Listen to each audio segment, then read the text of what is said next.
Do you actually need to do open houses to sell your home? Or is that just something sellers think they're supposed to do?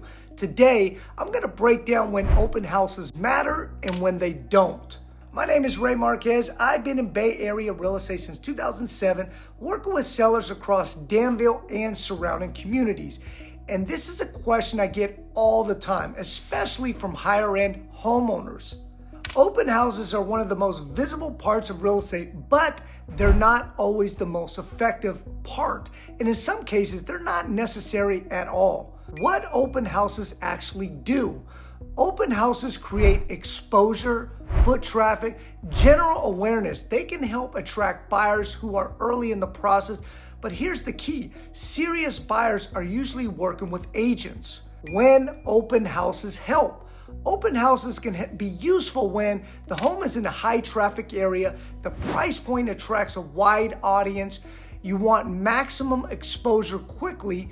They can create buzz, especially early on. When they don't matter as much. In higher price points, open houses often matter less. Why? Because serious buyers schedule private showings, work with agents, move intentionally. So open houses may bring traffic, but not always offers. Privacy and control. Some sellers prefer to avoid open houses because of privacy concerns, security, convenience, and that's completely valid. Alternative strategies. You can sell a home without open houses by focusing on private showings, agent network, targeted marketing, off-market exposure.